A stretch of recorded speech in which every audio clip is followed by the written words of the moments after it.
She stood in front of the entire congregation, smiled at her husband, then pulled a gun from her purse and shot him twice in the chest. Live on camera, during a church service. People screamed. Her daughter collapsed. The choir ran. And yet, she didn't flinch. She didn't cry. She didn't even blink. And when the police asked her why, she said 5 words that made the entire city stop breathing. This isn't about rage. It's not jealousy. It's not even mental illness. This is something else. Because by the time the truth came out, there were 2 families, 3 mothers, 1 missing life insurance policy, and a son no one had ever heard of. What would make a woman calmly kill the man everyone called a role model, while their daughter played piano just feet away? This is the story of Renee Colton. And once you know what really happened, you won't know whose side you're on. It was the kind of Sunday that made people believe in fairy tales. Not the ones with castles and crowns, but the kind built on family, faith, and community. The kind where everyone smiles just a little longer, hugs a little tighter, and believes, if only for a moment, that everything is exactly how it's supposed to be. At the center of it all stood Devin and Renee Colton. The auditorium was packed, standing room only. Rows of polished wood chairs, sunlight pouring in through stained glass windows, the gentle hum of a congregation buzzing with admiration. It was Couples' Appreciation Day, and no one was more appreciated than the Coltons. If there was such a thing as a blueprint for love, Devin and Renee had written it. Devin stood at the pulpit in a navy blue suit, crisp and clean, not a wrinkle in sight. His voice, warm and steady, filled the room without effort.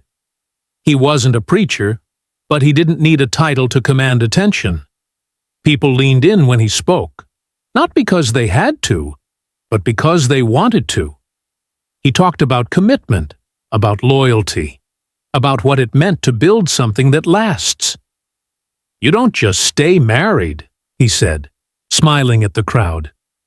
"You choose your person every single day, even when it's hard, especially when it's hard." Renee sat just below him on the front pew, her legs crossed neatly, hands resting in her lap. She wore a cream-colored blouse and a soft smile that never wavered. Every so often, she'd glance up at him and nod, like every word he said came from the same book they'd written together. She looked proud of him, of herself, of the life they'd built. Behind them, softly filling the room with music, was their 17-year-old daughter, Michaela. She sat at the keyboard, fingers gliding effortlessly across the keys. It was a gospel ballad, one she'd practiced for weeks. Her eyes stayed low, focused, but the admiration in her playing was evident. This was her family's moment, and she was the soundtrack. People whispered to each other, pointing with subtle glances. "That's how you do it," someone said. "That's real love." Photos were taken, hands clapped, heads nodded. One woman in the back even wiped a tear. The Coltons weren't just admired, they were envied. In a room full of believers, they were proof that black love still thrived, still stood tall, still looked beautiful when it walked into a room.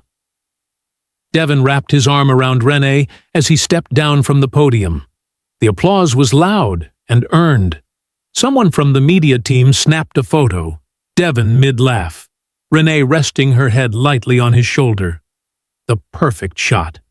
The kind that would live on Facebook timelines and church newsletters for months, maybe longer. But no one knew that Renee hadn't slept the night before. No one noticed the tightness in her jaw when Devin kissed her cheek for the camera. No one asked why her eyes, behind all the grace and polish, didn't quite match the smile on her lips.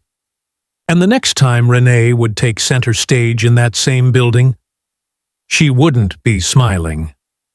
The Monday after Couples' appreciation, Sunday was uneventful by all appearances. Devon left early for work, the same way he always did. Smooth, unhurried, a travel mug of black coffee in hand. He kissed Renee lightly on the forehead, then Michaela on the cheek, and was out the door before the traffic hit its worst. Renee stayed behind, curled up on the couch with her laptop open, going through property listings and drafting emails for her clients. Just another day, but the text came just after noon. No name, no warning, no greeting, just 6 images, no caption. At first, Renee thought it was spam. She stared at the screen, confused. The number wasn't saved, but it had a local area code. She clicked on the first photo. Devon, without a doubt. Wearing jeans and a gray hoodie, sitting on a patio chair, smiling, relaxed. The kind of smile he gave when he thought no one was watching. Except someone had been. The second image was from a different angle. Same setting. This time, a woman sat beside him. Medium dark skin. Natural curls pulled into a bun. She was laughing, her hand resting casually on his thigh like it belonged there. The third photo showed them at a supermarket parking lot. Devon loading groceries into the trunk of a black SUV, while the woman buckled in 2 teenage boys. One of the boys looked just like him. Renee's heart didn't pound, it didn't race, it just stopped. Everything around her, the faint music from the kitchen speaker, the ticking clock on the wall, faded. She stared at the photos, fingers numb, unable to swipe, unable to blink. It wasn't just one image. It was a collection of moments, a life she didn't recognize. She didn't scream, didn't call, didn't cry. Instead, she stood up, walked to the kitchen, poured herself a glass of water, and sat back down. She went through the photos again, slower this time, examining the background, the street signs, the license plate on the SUV. It wasn't a rental. It was registered. It was real. She called no one, not even Sonia. Instead, she opened Devon's email on their shared iPad. Nothing. Just the usual. Work updates, ministry event reminders, bills. She checked his bank statement next. Grocery purchases at a store 30 miles outside of Houston. Fast food orders from places they never ate at. Gas stations along the interstate. Charges that made no sense. Until now. That night, Renee watched him sleep. She lay beside him, eyes wide open in the dark. A stranger. That's what he was now. Or maybe always had been. She waited until he left for work the next morning before opening his glove compartment. She wasn't looking for proof. She already had that. She was looking for patterns, loose receipts, business cards, anything that told her where he went when he said he was working late. There was a fast food bag in the back seat, an unfamiliar air freshener, a hoodie she'd never seen. She took a picture of everything. Then she opened the navigation system on his car, searched the saved destinations.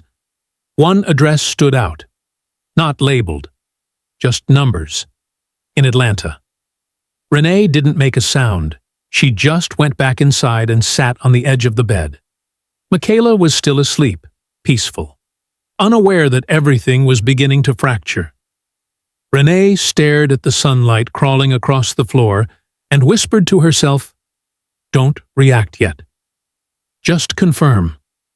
She wasn't going to ask questions. She was going to find answers. And whatever she found, she wasn't going to unsee. The excuse was simple: a 2-day real estate networking event in Atlanta. No one questioned it. Renee had attended dozens over the years. She even printed an itinerary, highlighted fake breakout sessions, and dropped Michaela off like she always did when traveling solo. Devon didn't blink. He told her to have fun and make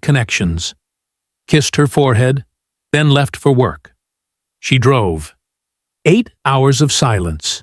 No music, no calls. Just the highway and the hum of questions she hadn't yet found words for. When she crossed into Georgia, she didn't feel nervous. She felt hollow. Like someone clocking in for a job they didn't apply for. She had the address from his car's GPS written down and folded neatly in her glove compartment. She didn't punch it into her phone, didn't need a digital trail. She just followed the numbers. The neighborhood was tidy. Upper middle class, trimmed lawns, beige and brick homes with 2-car garages and quiet streets. No bars on windows. No loud music. She parked 3 houses down, adjusted her blazer in the mirror, and stepped out with a leather folder in hand. The house was modest but clean. Light tan siding, red door, wind chimes on the porch. A teenage boy was unloading groceries from a black SUV. He looked like Devon. Same walk, same height. She almost forgot to breathe. A younger boy opened the front door and yelled for him to hurry up. The older one shouted back without turning around. "Tell Mom I'm coming." And there it was. The woman stepped outside moments later. Her build was medium, her hair pulled into a simple bun. No makeup, no theatrics, just regular. The way someone looked when they thought no one was watching. She called to the boys, laughing, then noticed Renee standing near the driveway. "Hi, can I help you?" Renee smiled politely and raised the folder. "Yes, sorry. I'm a local agent in town for the week. We're scouting homes in established communities for a new client. Executive couple relocating from D.C. I was wondering if anyone on the street might be open to an off-market offer." It was smooth, practiced, delivered like a professional. The woman stepped closer and extended her hand. "Trina Rucker," she said. "Nice to meet you. No, I don't think anyone's selling right now, but I can ask my neighbor across the street. She's been talking about downsizing." Renee nodded. "Beautiful neighborhood." The conversation continued.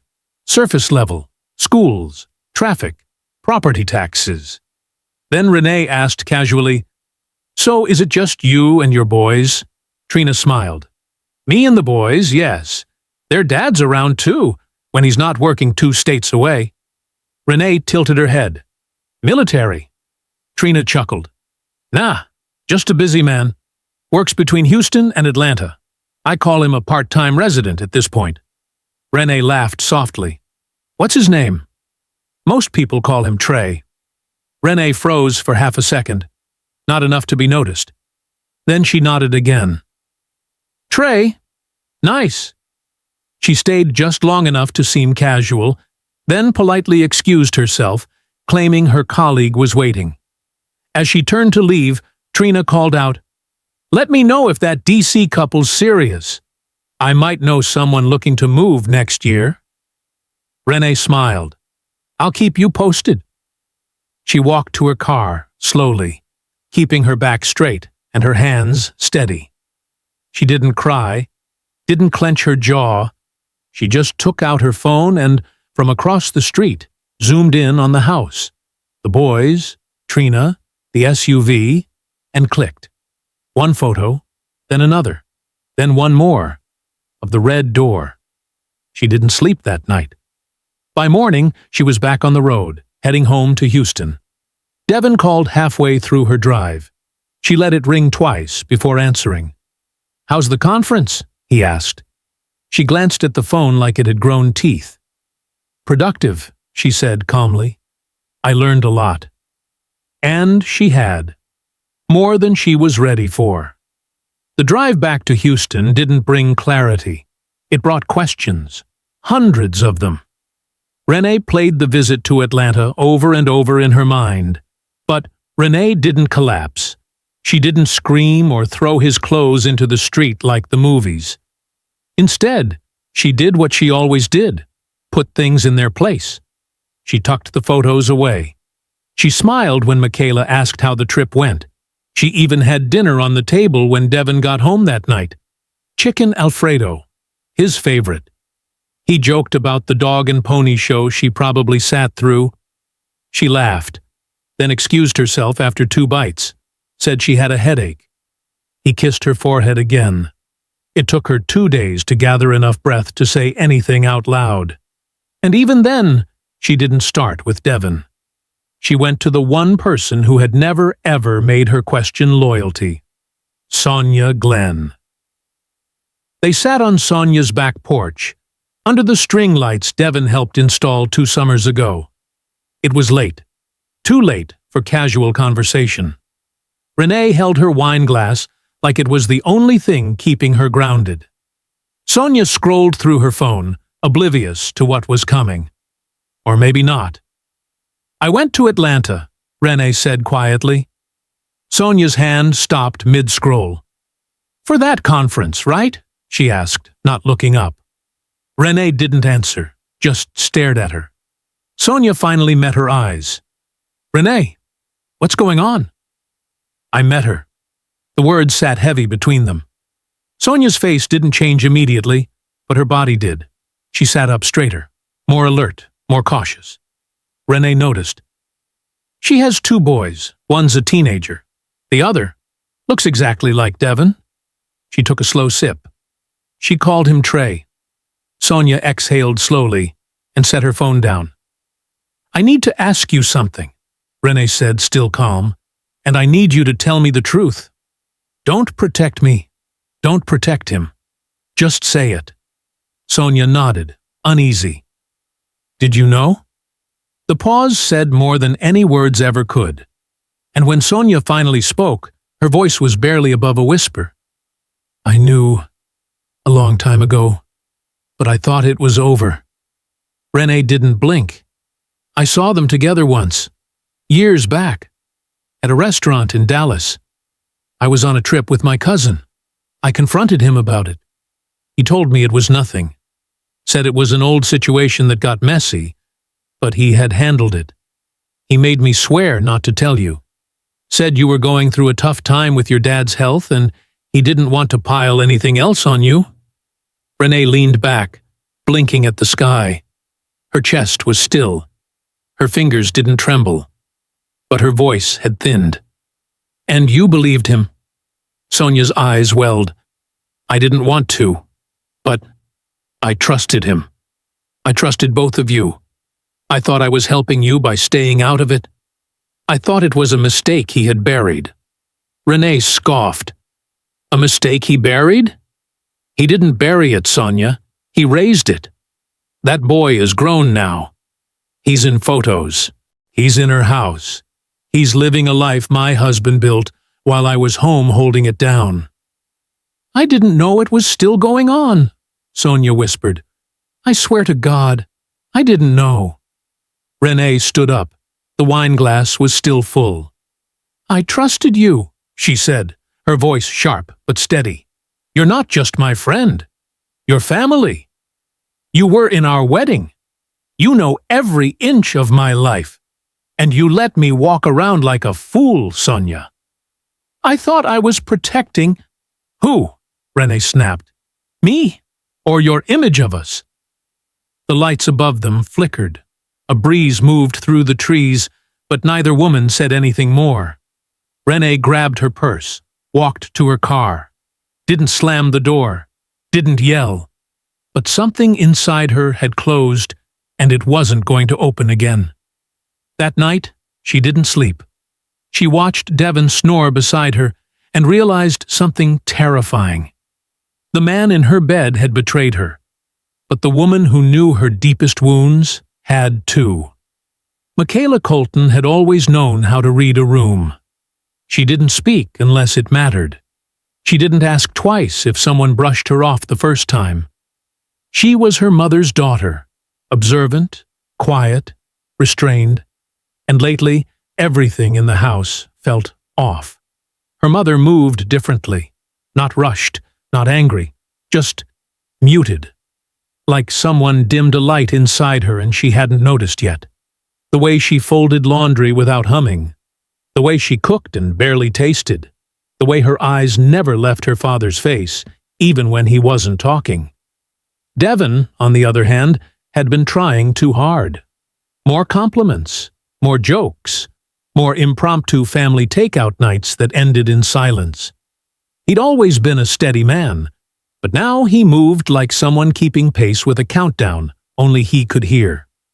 Michaela noticed. Every bit of it. She didn't say anything at first. She was 17, not stupid. Parents argued. Adults hid things. It wasn't her place to pry. But the silence grew louder.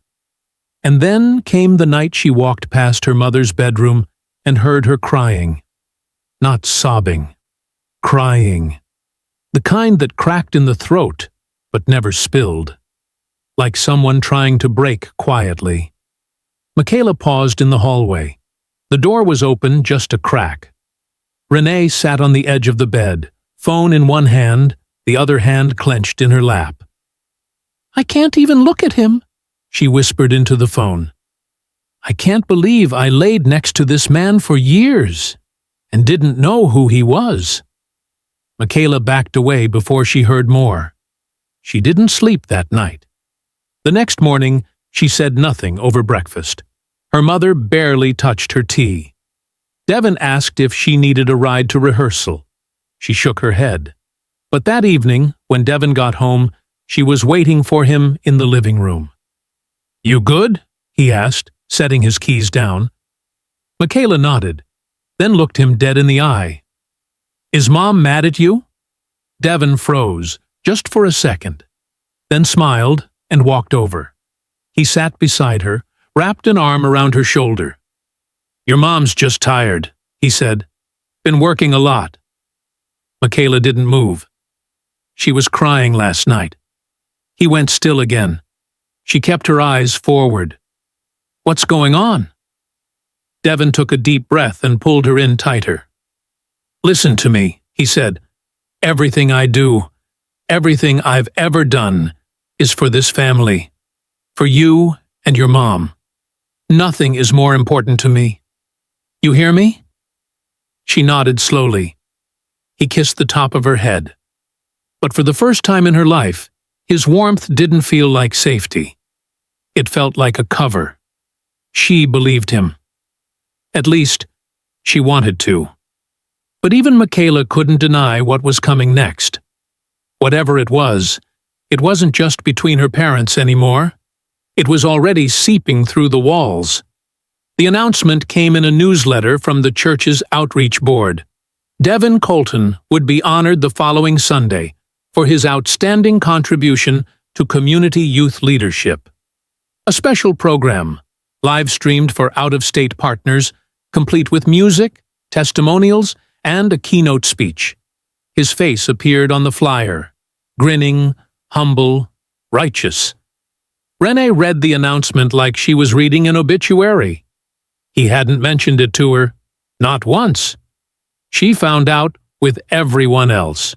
It wasn't surprising. Devon loved attention he didn't have to ask for. The perfect man celebrated publicly for what no one knew he was doing privately. It made her skin crawl.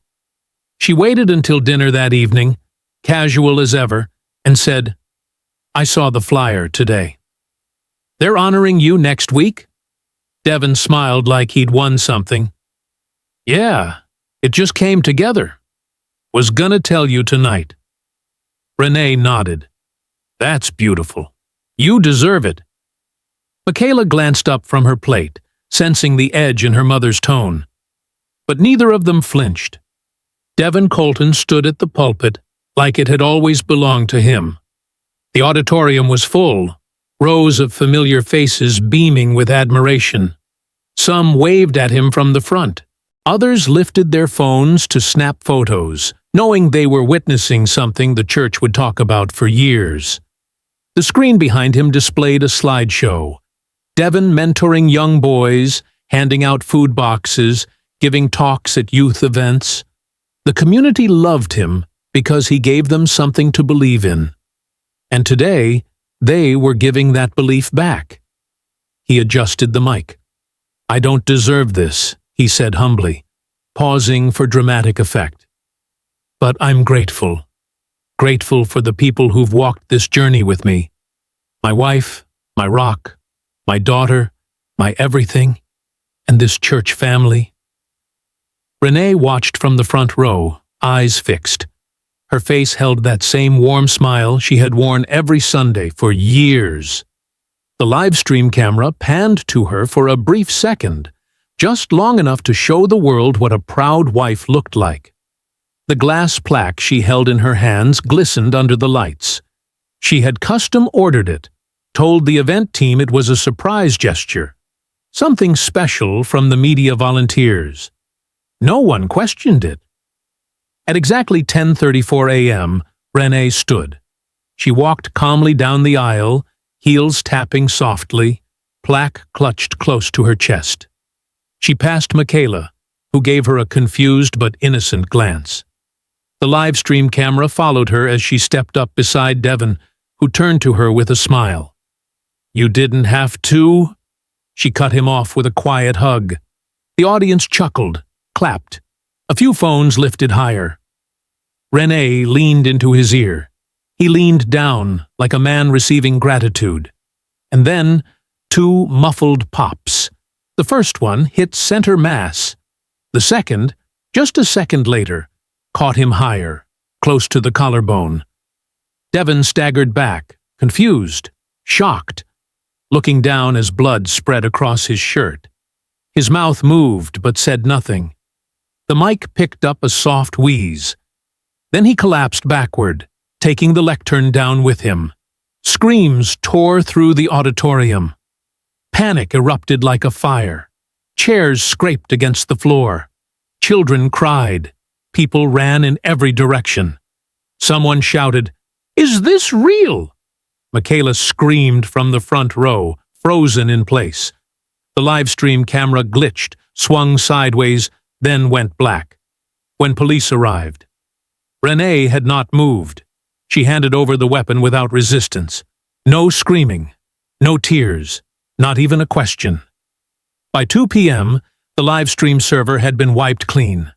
Michaela was taken away by church staff, eyes blank, knees buckled. Sonia Glenn arrived late. She didn't ask what happened. She saw the police tape. She saw Renee in handcuffs, her face expressionless. And in that moment, everyone realized the same thing. This wasn't a breakdown. It was a decision. At booking, Renee refused legal representation. "You have the right to an attorney," the officer said. "I won't be needing one," she replied. They asked again. She repeated herself. She wouldn't answer questions. She wouldn't make calls. She just sat in the holding cell, calm, knees crossed, hands folded like she was waiting for a delayed flight. The church issued a statement within 24 hours. It read like a press release. "We are heartbroken. We are shocked. We are cooperating with investigators. Our hearts are with the Colton family and all affected." No mention of Renee by name. No prayers for her. Just a blank space where her reputation used to live. The funeral was held 10 days after the shooting. The church scrambled to find a new venue, not out of respect for the dead, but to distance itself from the act that had stained its sanctuary. The service took place in a neutral space, another church across town, one with no ties to the Coltons, no memories attached, just enough pews and parking. But no amount of distance could separate the crowd. They came in two waves. On one side, Devon's church family, ushers in navy, deacons in gray, choir members dressed in black robes that shimmered in the light. They came early, hugged one another tightly, whispered about his legacy, about the tragedy, about how things didn't feel real.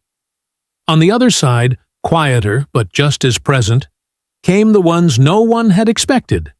Trina Rucker, her youngest son Miles, and standing slightly apart from them, Corey.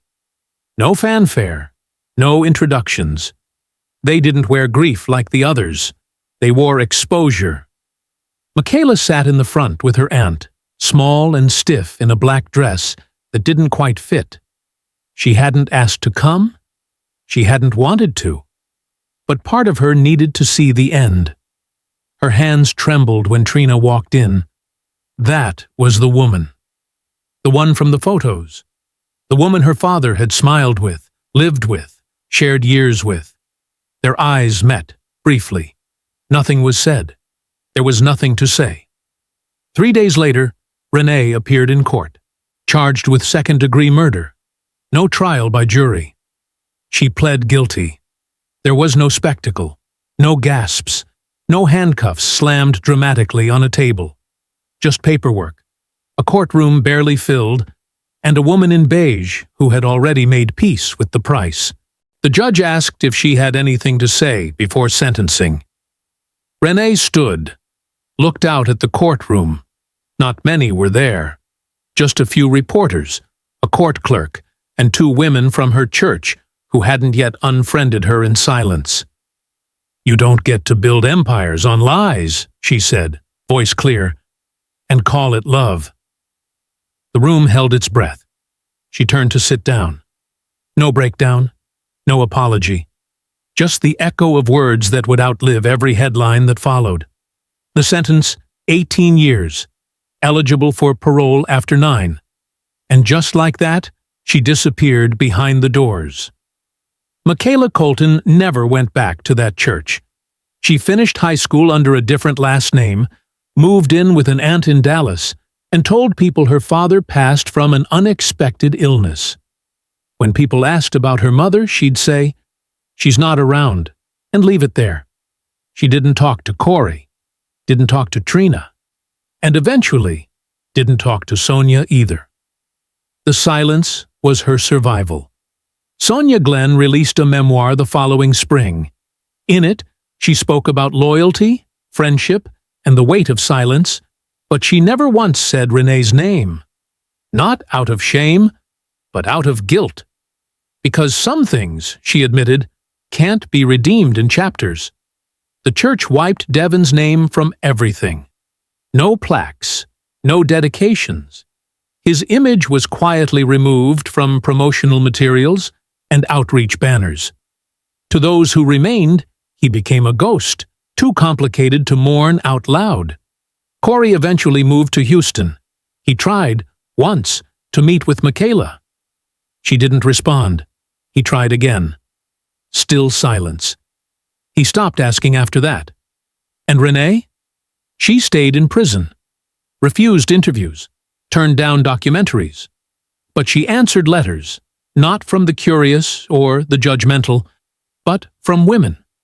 Women who said they saw themselves in her, not in the shooting, but in the slow erosion, in the quiet unraveling, in the performance they, too, had been forced to perfect. No one called her a hero. She never called herself one. But in small cells, in quiet moments, her story became something else entirely. Not justice, not revenge. Just the wreckage that happens when a lie is built too well and finally falls.